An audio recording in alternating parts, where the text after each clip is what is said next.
Hello, everyone. Welcome to the third episode of our preparation series for negotiation competition. पिछले दो lectures mister हार्दिक पाठक ले चुके हैं जिसमें वो आपको मोडालिटीज के बारे में बहुत डिटेल्स में समझा चुके हैं कि एक्चुअली नेगोशिएशन और वोटिंग कॉम्पिटिशन्स में क्या डिफरेंस होता है. So if I precise it or if I concise it in a second or in a minute, there is a very basic difference क्योंकि वोटिंग कॉम्पिटिशन्स आपके इन द कोर्ट मैकेनिज्म्स पर deal करते हैं, यानी आपका court mannerism interplay करता है. वहां पर बहुत कॉमन टर्मिनोलॉजीज आपको देखने को मिलेंगी. Your lordship, your ladyship, your honour, my worthy opponent, right? These kind of statements are very common. और वोटिंग के बारे में आपको बहुत सारी वीडियोस भी मिल जाएंगी, बहुत गाइडेंस भी मिल जाएगी क्योंकि आपके बहुत सारे सीनियर्स ने वोटिंग कॉम्पिटिशन किए होते हैं, राइट? लेकिन negotiation competitions and to be precise EDR competitions are a bit different. As you know, and especially if you are in the final year and even if not in the final year of your law, if you are generally associated with law, I hope you appreciate the meaning of alternative dispute resolution mechanism, right? I want this video, this lecture to be as informative as possible so that you understand the basic nitty-gritties of this negotiation competition. But एक बहुत ही general चीज है कि आप court competition, जब mode competition कर रहे हो तो वहां पर आपका कोर्ट मैनरिज्म आएगा. लेकिन जब आप EDR कॉम्पिटिशन्स कर रहे हो, यानी मीडिएशन कॉम्पिटिशन्स हो गए, नेगोशिएशन कॉम्पिटिशन्स हो गए, या फिर अगर आप EDR की जगह क्लाइंट काउंसलिंग कॉम्पिटिशन्स में जा रहे हो जो substantially different forms of competitions है, या फिर आप ट्रायल कॉम्पिटिशन्स में जा रहे हो, इन सब का मैनरिज्म अपने अपने पर्पस के हिसाब से बदल जाएगा. तो यहाँ पर नेगोशिएशन कॉम्पिटिशन्स में आपको your lordship, your honour words जैसे सैल्यूटेशंस देने की जरूरत नहीं है क्योंकि नो वन इज जज है. ऑब्वियसली जब आप नेगोशिएशन कॉम्पिटिशन में बैठे हो तो कॉम्पिटिशन की जज है, बट क्योंकि ये एक कोर्ट सिमुलेशन नहीं है, out of the court settlement है, एक्चुअली कोई जज नहीं बैठा. सो मीडिएशन कॉम्पिटिशन में आप फिर भी कह सकते हो कि दो पार्टीज आपस में बैठी हैं. तो बेसिकली अगर पार्टी ए है जिसमें एक क्लाइंट है, एक काउंसिल है, दैट मीन्स अगर मैं अपने क्लाइंट को रिप्रेजेंट कर रही हूँ इन अ मीडिएशन कॉम्पिटिशन, मैं वो टीम को एक काफी ऑर्गेनाइज तरीके से मीडिएट करने की कोशिश कर रही हूँ. मैं ये चाह रही हूँ कि ये दोनों पार्टी जो अपना डिस्प्यूट लेकर आई है वो किसी तरीके से रिजॉल्व कर ले. सामने वाली टीम का भी एक काउंसिल है और हम दोनों जो काउंसिल्स है वो मीडिएटर्स है. साथ में हमारे क्लाइंट्स बैठे हैं और हम अपने क्लाइंट और सामने वाले क्लाइंट दोनों को कन्विंस करने की एक बैटल ग्राउंड पर एक मध्यस्थल लाने की कोशिश कर रहे हैं. व्हाट आई मीन इज कि आप एक कॉमन ग्राउंड पे डिस्प्यूट को रिजॉल्व करने की कोशिश करते हैं, वो एक mediation competition. If we talk about client counselling, client counselling में आप ऑपोजिंग पार्टीज नहीं देखोगे. मीडिएशन, नेगोशिएशन, वोट, ट्रायल, इन सारे कॉम्पिटिशन्स में आपको ऑपोजिंग पार्टी मिलेंगी. Client counselling is completely different. वहां पे सिर्फ दो लोग हैं, वो इंडिविजुअल कंपटीशन है, वो टीम कंपटीशन नहीं है क्योंकि एक क्लाइंट है, एक काउंसिल है और वो आपस में बात कर रहे हैं. This is more kind of activity और वहां पर जज किया जाता है कि काउंसिल कितनी इफेक्टिवली एक क्लाइंट को डील कर पा रहा है, क्या उसके पास वो एडवोकेसी स्किल्स है या नहीं. वहां पर इन पैरामीटर्स पर जजमेंट आता है, right? Now coming back to our original series, that is negotiation competition, and क्योंकि यहाँ पर कोई मीडिएटर नहीं है, क्योंकि ये ट्रायल या वोटिंग कंपटीशन नहीं है, तो कोई कोर्ट जज नहीं है, क्योंकि ये एक क्लाइंट काउंसलिंग नहीं है, तो आपको अपने काउंसिल को और क्लाइंट को, अपने क्लाइंट को काउंसिल नहीं करना है. आपको एक्चुअली नेगोशिएशन में जो आपका क्लाइंट और काउंसिल है, दैट मीन्स कि आप दोनों एक टीम में हो, लाइक अ मीडिएशन कॉम्पिटिशन ओनली, लेकिन आप सामने वाली टीम के साथ मीडिएट करने नहीं बैठे हो. मीडिएशन के जो प्रोज है वो करने नहीं बैठे हो. Negotiation is purely informal. Mediation आपका एक लीगल पैराडाइम में चला जाता है, but negotiation is a bit more informal. आप एक्चुअली किसी मीडिएटर के पास नहीं जा रहे हो, किसी कोर्ट के पास नहीं जा रहे हो, आप इंटरनली अपना डिस्प्यूट रिजॉल्व कर रहे हो, आप आर्बिट्रेशन पे नहीं जा रहे, right? Another form of competition is arbitration competition as well, जिसमें एक्चुअली एक जज की जगह आर्बिट्रेटर बैठा होता है और वो आपका इशू आर्बिट्रेट करता है और जो वो अवार्ड देता है वो बाइंडिंग होता है। लेकिन नेगोशिएशंस का मतलब कभी भी नहीं होता कि आपको डिस्प्यूट रिजॉल्व करना ही है। हो सकता है कि आप डिस्प्यूट रिजॉल्व के बिना भी नेगोशिएशन के बाहर, right? These are technicalities about maybe theoretical things, but it is essential to understand them as well. But coming back, कि प्रोपोजिशन को कैसे पढ़ना है, कैसे हमें प्रोपोजिशन कुछ वक्त पहले मिल गया था और फिर हमने उस पर काम करना शुरू कर दिया था, ये मिस्टर हार्दिक पाठक आपको समझा चुके हैं प्रीवियस वीडियोस में। One more thing that I would like to add is कि ये प्रोपोजिशन हमें मिल तो गया था, लेकिन इसे किस साइड से रिप्रेजेंट करना है ये हमें नहीं पता, right? That was a challenge. मतलब हमने प्रोपोजिशन पढ़ लिया है और हमें दोनों साइड से प्रिपेयर होना पड़ेगा फॉर द कॉम्पिटिशन डे, क्योंकि हमें कौन सी साइड को रिप्रेजेंट करना है ये हमें ऑन द स्पॉट पता लगा। तो जिस दिन हमें ऑन द स्पॉट पता लगा, हमने उस दिन सिर्फ फाइनल प्रिपरेशन करी, लेकिन उससे पहले हमने कॉम्पिटिशन डे से पहले हमने दोनों साइड से प्रिपरेशन कर ली, right? I'll present what we did pre-handedly कि हम क्या बोलने वाले हैं। Obviously, अगर आपका ऑनलाइन सिमुलेशन है तो आप फिर भी थोड़ा पेपर वगैरह का हेल्प ले सकते हो, बट जब आपका ऑफलाइन कंपटीशन है तो बहुत ज्यादा पेपर पे, आपके रिटन वोटिंग्स पर उतना फोकस नहीं कर सकते। आप भले एक स्क्रिप्टिंग कर लो, भले एक पॉइंटर्स बना लो, नोट्स बना लो, but you have to memorize a lot more things, alright? लेकिन अगर हम मोडालिटीज की बात करें कि आपको स्टार्ट कैसे करना है, वो एक होता है ना कि हमें किक स्टार्ट मिल जाए यार कि हमें बोलना स्टार्ट कैसे करना है, उसके बाद विल गेट अप, हम कर लेंगे, हम मैनेज कर लेंगे, हम पेस अप कर लेंगे। So this is the starting. आप कैसे बोलोगे? Hello, good evening to respected members, firstly we are extremely thankful for you to be present today and spend your quality time for this process. So what you are doing actually, you are thanking to the other party who has actually come to the negotiation table.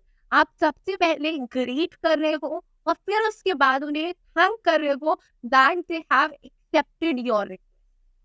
Alright, now हो सकता है कि actually अगर आप requesting party हो तो आप ये बोलोगे कि okay, we have requested you and we are very grateful कि आपने हमारी रिक्वेस्ट एक्सेप्ट करी to come to the negotiation table and negotiate this dispute with us.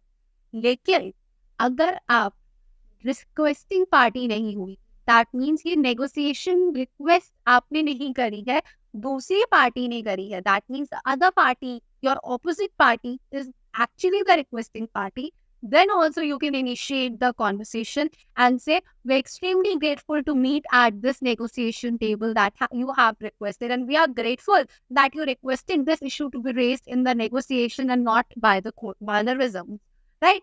तो ये सब चीजें आपको स्टार्टिंग में बोलनी पड़ेंगी। आपको सामने वाली पार्टी को फेथ दिलाना होगा, yes, you have come with a mindset to resolve this dispute and not to make the things harsh for the other party, right? No matter आपका एक obviously जब आपको एक proposition मिला है तो किसी एक पार्टी का पलड़ा भारी होगा, किसी एक पार्टी का साइड थोड़ा लेसर होगा, right? बैलेंस भी हो सकता है, लेकिन कई बार it's not 50-50 balance, it may be 60-40, it may be 70-30। उस बैलेंस को साइड रखते हुए आप उस हिसाब से अपनी स्ट्रैटेजीज, आर्ग्यूमेंट्स प्रिपेयर करोगे, लेकिन आप एक्चुअली हमेशा थैंकफुल रहोगे दूसरी पार्टी को that they have come to this negotiation table, because always understand जितना नेगोशिएशन सामने वाली पार्टी के लिए जरूरी है, आपके लिए भी जरूरी है, बिकॉज अगर आप कोर्ट में जाओगे आपकी लिटिगेशन कॉस्ट इतनी ज्यादा, every company wishes to have this negotiation resolve ताकि उन्हें डिस्प्यूट्स में बहुत ज्यादा वक्त जाया ना करना।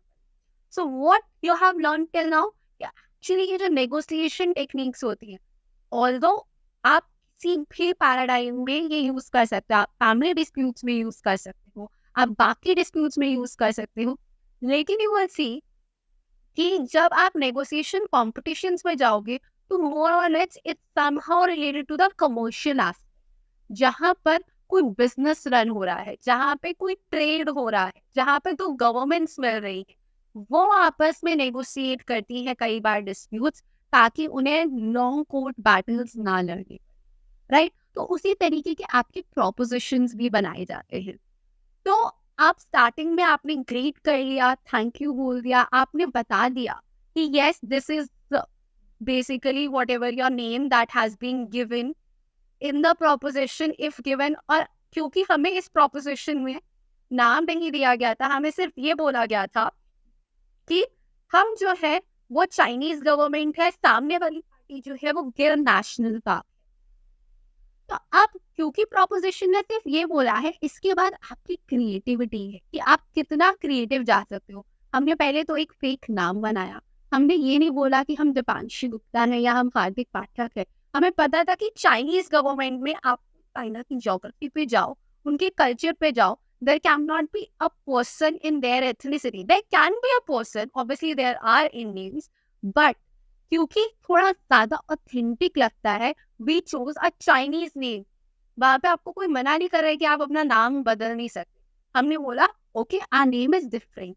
हम कंजर्वेशन डायरेक्टर हैं WWF चाइना के, जो चाइना की मिनिस्ट्री ऑफ इन्वायरमेंटल प्रोटेक्शन को रिप्रेजेंट कर रहा है।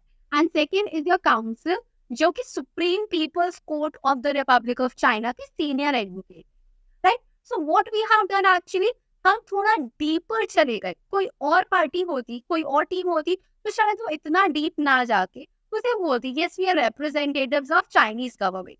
But what we did, we chose a name, we chose a designation कि एक्चुअली अगर चाइनीज गवर्नमेंट इंडियन गवर्नमेंट से या फिर इंडियन किसी बिजनेस से, in this case in the Gir national का, नेगोशिएट करने जाएगी तो क्या करेगी? वो अपने इन्वायरमेंट मिनिस्टर को भेजेगी या किसी डिप्लोमैट को भेजेगी या कंजर्वेशन डायरेक्टर को भेजेगी, जिसको भी भेजेगी। We chose a designation. Counsel है तो कहाँ पर प्रैक्टिस कर रहा है, we note that court we chose कि हम कहीं इंडियन सुप्रीम कोर्ट डालेंगे, इसलिए we gave a specific reference, Supreme People's Court of Republic of China. This is what their Supreme Court is, right? And then you have said we are extremely glad that we are here today for the roundtable discussion and ultimate negotiation for the sake of betterment of both the parties, both the nation in terms of flora and fauna conversation. So what we have done, we have given a basic introduction. Basic, अब इसके बाद ना आप चाहे तो agenda set कर सकते हो, बट एजेंडा सेट करने से पहले एक स्टेटमेंट होती है जो आप बोल दो तो अच्छा रहता है, क्योंकि नेगोशिएशन का एक बहुत ही इंपॉर्टेंट पॉइंट होता है कॉन्फिडेंशियलिटी मेंटेन करना। तो आप वहां पर एक स्टेटमेंट दोगे कि yes we hope that you will maintain the confidentiality of the issues that we discuss here in this negotiation, and we request you to sign the confidentiality agreement that we have mailed it to you, right? And send it back to us. This is something that you can do.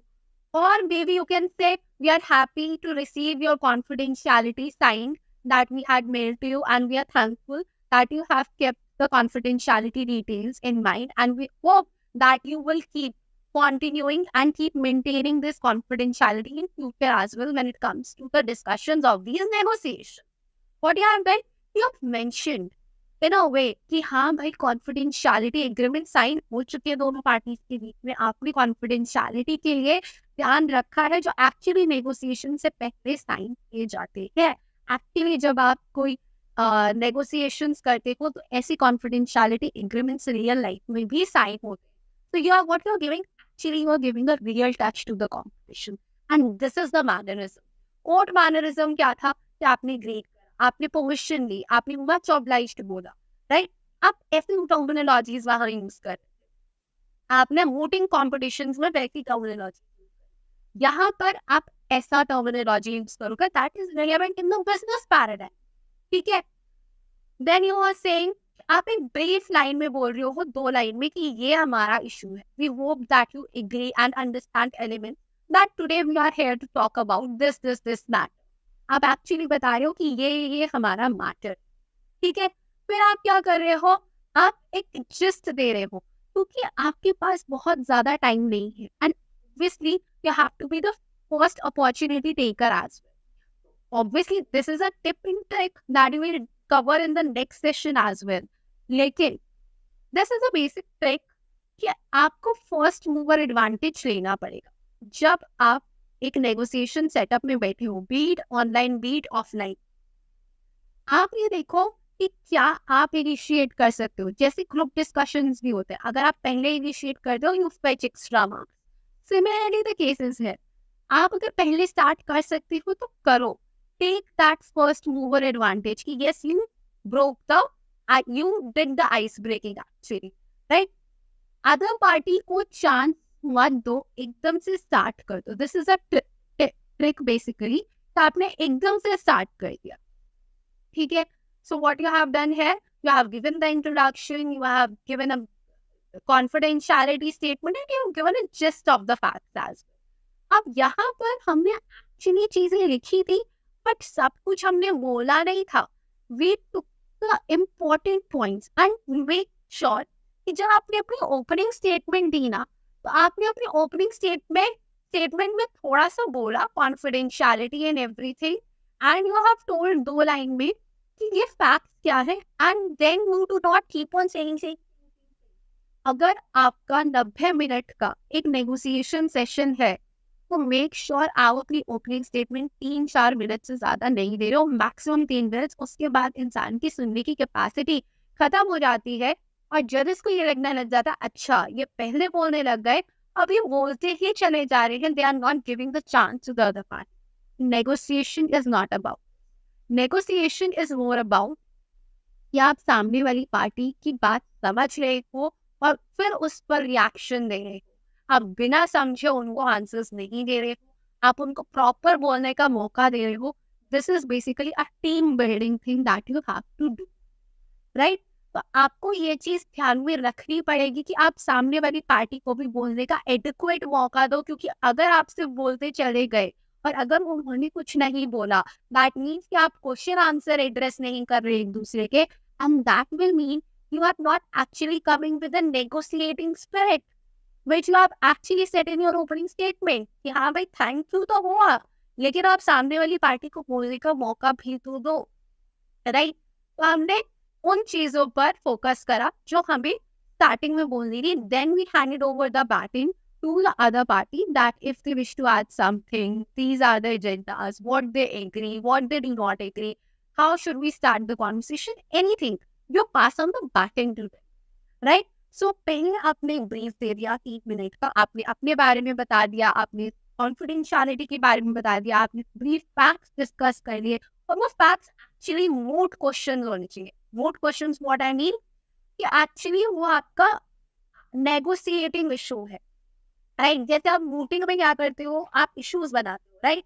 वैसे ही आप negotiation में भी issues बनाओगे, but यहाँ पे आपको क्योंकि memorials नहीं देने, यहाँ पे आपको कोई रिटन स्टेटमेंट नहीं देनी है, तो आप एक्चुअली अपने माइंडसेट में बनाओगे या फिर अपने पास नोट डाउन करके रखोगे अपनी मीटिंग में, और वहां पे ऑन द स्पॉट बोलोगे कि ये 3 इश्यूज है जो हमें रिजॉल्व कर, and we wish to go step by step. We want to take this agenda number 1 first, we want to hear something from the other party as well, what they think about whether shall we continue or not, and then they'll speak.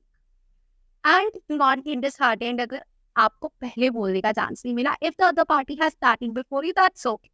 Just keep the momentum going and then pace up. अगर आप second पहले वो बोल रहे हो और फिर आप बोल रहे हो, then you will greet them again. Yes, thank you for inviting us or for coming to us. We are also very grateful. We also appreciate that you have come, and we also aspire to maintain the confidentiality. हमने ये agreement sign, right? Then you come to this कि हाँ ठीक है, हम agenda number 1 issue या हम agenda number 1 discuss करते हैं। Then they raise their points कि हमें ये grievances हैं, हम ये चाहते हैं कि आप ये करें, right? इस तरीके की बातें अब होने लगी। इट्स लाइक आप अगर अपने किसी दोस्त से फाइट कर लो तो आप गिले शिकवे कर रहे हो, राइट। आप एक्चुअली वहां पे नेगोशिएट कर रहे हो कि यार ये गलती तो तेरी भी थी ना, ये गलती तो मेरी भी थी ना, एंड उस तरीके से आप नेगोशिएट करके एक सोल्यूशन पे पहुंचे। बस वही आपको एक बिजनेस पैराडाइम में लेकर आना है। राइट। आपने प्राइमरी इश्यूज बता दिए, आपने बोला कि हाँ ये देखो हमने। Now what is a very important thing कि you have to focus on little small small thing. First is that आपको यहाँ पर अपनी टीम स्पिरिट दिखानी है। आप दोनों जब बैठे हो साथ में, मतलब अगर आप जिस पार्टी को रिप्रेजेंट कर रहे हो, अगर मैं चाइनीज गवर्नमेंट को रिप्रेजेंट कर रही हूँ, इन दैट सिनेरियो क्लाइंट और काउंसिल के बीच में कोऑर्डिनेशन होना चाहिए। उन दोनों की स्टेटमेंट्स में मिसमैच नहीं होना चाहिए, उन दोनों के स्टेटमेंट में कोई कॉन्ट्राडिक्शंस नहीं होने चाहिए, क्योंकि अगर वो कॉन्ट्राडिक्शंस हुए वो हाईलाइट होंगे, राइट। उन दोनों के स्टेटमेंट में कॉन्ट्राडिक्शंस ना हो, उसके लिए उन दोनों का साथ बैठे होना बहुत जरूरी है, so that you can tell कि अच्छा ये बोल दो या ये मत बोल, राइट। टीम को बहुत अच्छे से इंटरप्ले करता है अगर आप साथ बैठे। तो आई विल ऑलवेज सजेस्ट कि अगर आप ऑफलाइन में हो तो आप साथ बैठे ही हो, बट अगर आप ऑनलाइन मैकेनिज्म में कर रहे हो ये कॉम्पिटिशन, तो you meet at a place and sit together, join from a single device and then do the coordination. आप अगर साथ बैठे हो फिर भी दोनों सिस्टम्स पे बैठे हो, that will not help, coordination उतना इफेक्टिव नहीं होगा। आप सेम स्क्रीन से ज्वाइन करो एंड अपना टेक्निकल माइंड सिस्टम ऑलरेडी सारा सेटअप करके रखो, चेक करके रखो, so you do not face those issues at that point of time. Add some humor to the negotiation. That is liked by everyone in all your battle. Right? So you give these kind of statements. Now, there can be certain questions that you wish to ask. तो हमने क्या करा था, हमने कुछ questions भी दोनों side से बना के रख लिए थे पहले से कि हम क्या क्या पूछ सकते हैं और वो हमसे क्या क्या पूछ सकते हैं। तो आप क्या कर रहे हो, आप रिबटल्स के लिए उनसे क्वेश्चंस भी पूछ रहे हो, आप प्रीएम्प्टिवली उनकी क्वेश्चंस आइडेंटिफाई कर रहे हो ताकि आप उन्हें सॉल्यूशन, राइट। तो आपने ये चीजें भी कर ली। तो व्हाट यू कैन सी है on the screen, we actually did some of our pre thinking कि इस पर हम क्या क्वेश्चंस बना सकते हैं। एज एन वोटिंग आप क्या कर रहे हो, इश्यूज पे केस साइटेशंस ढूंढ रहे हो, इशू पे केस लॉज ढूंढ रहे हो टू सपोर्ट योर केस। यहाँ पर आपको केस लॉज ढूंढने की जरूरत नहीं है, एक्चुअली आपको लॉ कोट करने की जरूरत नहीं है। इट डजेंट मैटर कि आपको लॉ कितना आता है, इट डजेंट मैटर कि आपको लीगल इश्यूज कितने अच्छे से फ्रेम करने आता है, इट डजेंट मैटर कि आप कितने अच्छे केस लॉज लेकर आ रहे हो। यहाँ पर the only thing is matter कि आप सामने वाले पर्सन की नीड को कितने अच्छे तरीके से समझ सकते हो और उसे एड्रेस कर सकते हो। आपकी problem solving skills matter the most in the negotiation competition, ठीक है। तो यहाँ पर हमने क्या करा, कुछ क्वेश्चंस बना लिए and at every moment keep it very engaging कि आप क्वेश्चंस पूछ भी रहे हो और उनके क्वेश्चंस के आंसर दे भी रहे हो। अगर उन्होंने आपसे क्वेश्चंस पूछे पर आपने आंसर्स नहीं दिए तो इट विल सीमिंग लाइक अच्छा कुछ गैप है जो आप एड्रेस नहीं कर रहे। वो कुछ बार बार आपसे एक चीज पूछ रहे हो बट आप उसे एड्रेस बार बार नहीं कर रहे, दैट मीन्स कि कहीं कुछ लूप होल है, कहीं आप एथिकल नहीं हो। और अगर आप सिर्फ क्वेश्चन पूछ लो और उन्हें आंसर करने का मौका नहीं दे रहे, again it backfires on you. Question पूछो, उन्हें आंसर करने का मौका दो। वो क्वेश्चन पूछ रहे तो उनके क्वेश्चंस को इग्नोर मत करो, दैट्स द बेसिक, राइट। फिर हमने कुछ फैक्ट्स निकाले थे क्योंकि हमारा प्रोपोजिशन जो था वो अमूल लेपर्ड पे, हमने क्या करे कुछ फैक्ट्स निकालिए कि कौन सी कहाँ बेसिकली ये कौन सी स्पीशीज है, कितनी रेयर है, कहाँ इसका नेटिव ओरिजिन है, बेसिक चीजें जो आपको पता होनी चाहिए to actually give certain arguments जो आपको ऑन द स्पॉट देने पड़ेंगे। तो डू योर प्रीलिमिनरी चेक कि आप जिस चीज के बारे में नेगोशिएट कर रहे हो, अमूल लेपर्ड आपको खरीदना है, एक गिर को खरीदना है, चाइनीज को ट्रांसपोर्ट करना है, चाइनीज गवर्नमेंट क्यों ट्रांसपोर्ट करे, किस कंडीशंस में ट्रांसपोर्ट करे, उसके लिए आपको पता होना चाहिए। For example our proposition was Chinese government was saying कि आपके पास वो सुटेबल ट्रॉपिकल कंडीशंस ही नहीं है कि अमूल लेपर्ड आपके एनवायरनमेंट में सरवाइव कर, तो हम आपको क्यों भेजे Amur leopard. We are not saying you, Chinese government gave this argument. India की तरफ से गेन नेशनल पार्क अपने आर्ग्यूमेंट्स दे रहा था। उसके लिए आपको पता होना चाहिए दोनों की क्लाइमेट कंडीशंस कैसी हैं, किस क्लाइमेटिक कंडीशन में अमूल लेपर्ड ज्यादा अच्छे सर्वाइव कर सकता है। आप वो क्लाइमेटिक कंडीशन कैसे दे पाओगे अमूल लेपर्ड को जिसमें वो सर्वाइव कर सकता है, इसके लिए आपको कुछ बहुत ही बेसिक फैक्ट्स पता होने चाहिए और एथिकल सोर्सेज रिलायबल सोर्सेस से पता होनी चाहिए। So we did our research कि एक्चुअली IUCN रेड लिस्ट में नाम है या नहीं है, चाइना के क्या इनिशिएटिव्स है, इंडिया क्या इनिशिएटिव्स दे रहा है, हम एंटीएट की क्या ऑफर आप दे रहे हैं। नहीं, क्योंकि हम चाइनीज गवर्नमेंट थे, हमने ये ऑफर दिया था कि हम अमूल लेपर्ड को आपको अलाउ कर तो सकते हैं देना, लेकिन हमें ये चाहिए होगा, हम कंट्रोल्ड कंडीशंस में देंगे, हम कॉन्टिन्यूसली मॉनिटर करेंगे, हम चाहेंगे कि आप हमें वीकली रिपोर्ट भेजो जो ऑडिटेड होनी चाहिए, राइट। इस तरीके के ऑफर्स कंडीशंस हमने दे दिए। फिर हम क्योंकि ज्यादा पैसा चार्ज कर रहे थे इंडियन नेशनल पार्क पे, तो वो किस बेसिस पे कर रहे थे, क्या वैल्यूएशन था, मार्केट प्राइस क्या चल रहा है। अब इस पूरी स्टोरी में रशिया का कोई लेना देना नहीं, लेकिन स्टिल व्हाट वी डिड, हमने रशिया के वैल्यूएशन को एक बेस बनाया कि अच्छा उन्होंने ये लिया।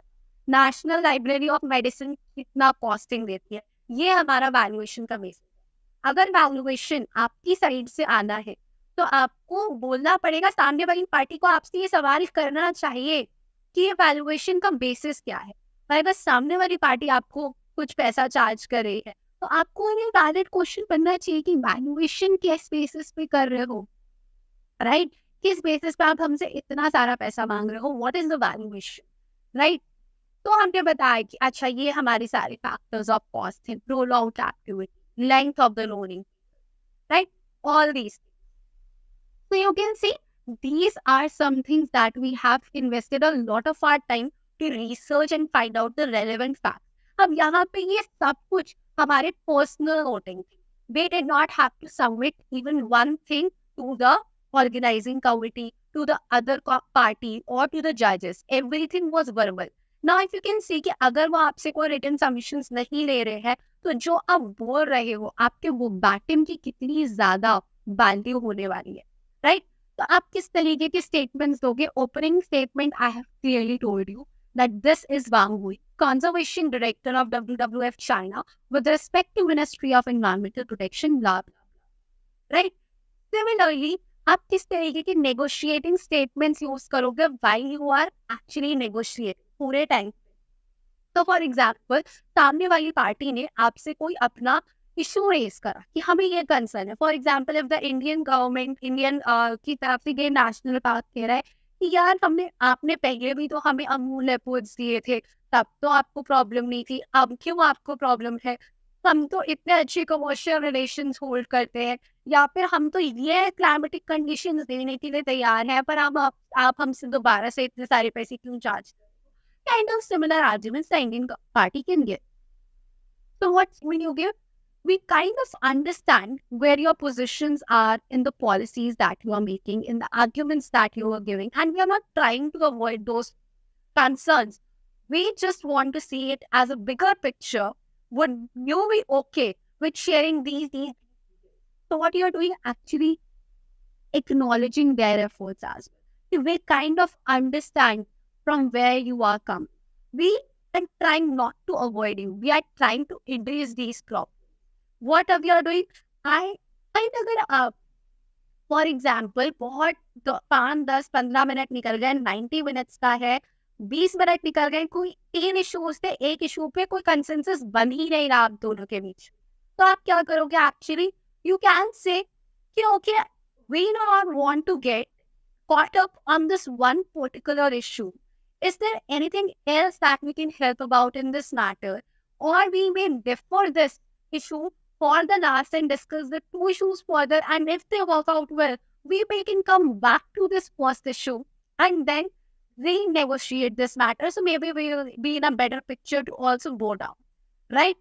So these are the statements that you have to give, a bit sophistical, a bit acknowledgement, और आप देखोगे कि हर लाइन में, हर स्टेटमेंट में we kind of understand your position. We kind of thank you for this position. We are really thankful that you thought this much. We do not want to waste both of our time. What you are doing, actually negotiating with them by respecting their efforts and time as well, right? So for example, अगर आपको उनका idea बहुत अच्छा लगा, उन्होंने कोई एक solution offer करा, then you can say we really appreciate that, and that is something we are really interested into. I think we are heading towards in the right direction. So what is this? You are actually negotiating with a good spirit of mind. You are making them comfortable. Negotiation में ये बहुत ज़्यादा जरूरी है कि आप सामने वाली पार्टी को इतना कंफर्टेबल कर दो that they simply get nudged and agree to your positions. तो आपको आपकी हर बात से एग्री करने लग जाए. उन्हें इस तरीके के सॉल्यूशंस दो. Okay, if not this, then that. If not this, then that. Give them more than one solution and let them allow to choose. ये बहुत ही सिंपल स्ट्रैटेजी होती है. आप उन्हें एक सोल्यूशन मत दो, आप उन्हें 2-3 सोल्यूशन दो. जो सोल्यूशन आप चाहते हो उसके बहुत सारे बेनिफिट्स बताओ and let them decide. Maybe if they do not choose your first solution, second solution, they'll choose your third solution. And if they choose either of your 3 solutions, that's okay. You have won half of the battle. You have made them agree to your position. And that you can do only by making them more and more and more comfortable. You are polite, they will also be polite. Do not ever get into the aggression mode during the negotiation. That can backfire. Right?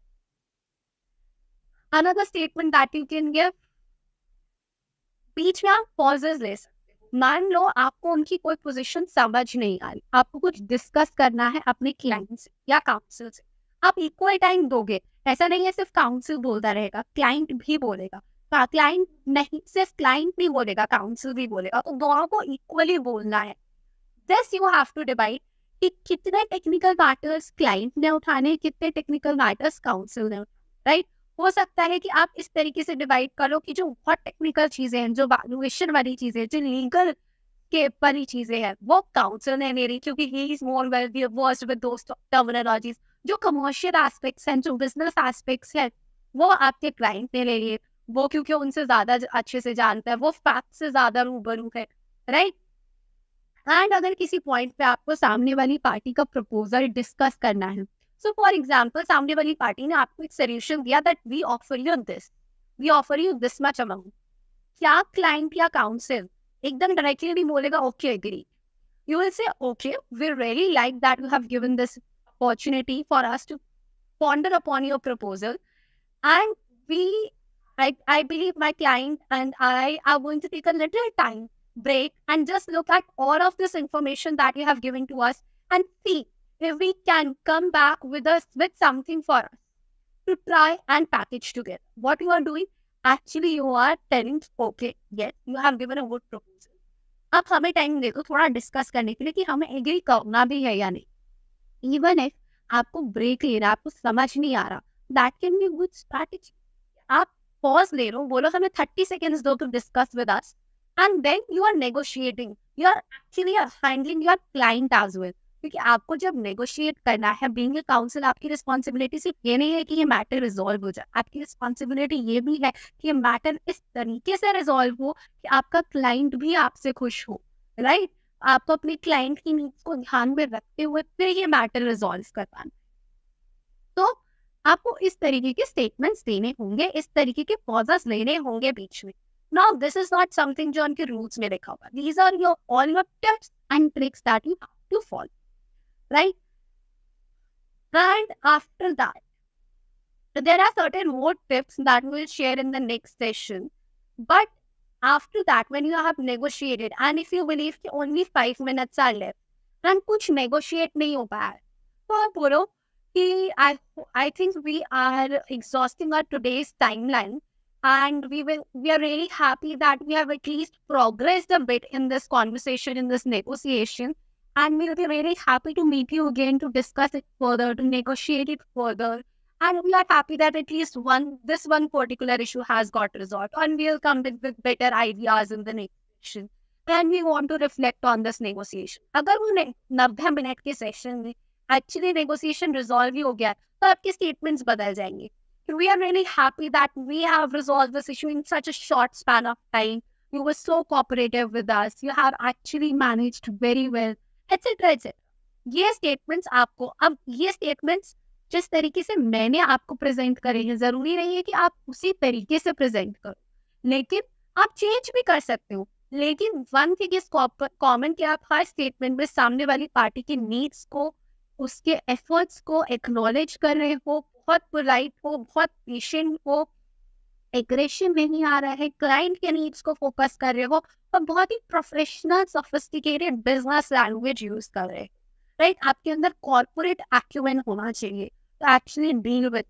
Diplomacy आपको आनी चाहिए, right? कि सामने वाली party को कैसे अपनी बात मनवानी है बिना उसे बुरा लगवाए. Correct. I think I have reflected a lot on this session. How to deal with it, क्या linguistic modalities होंगी, किस तरीके से proceed forward करना है.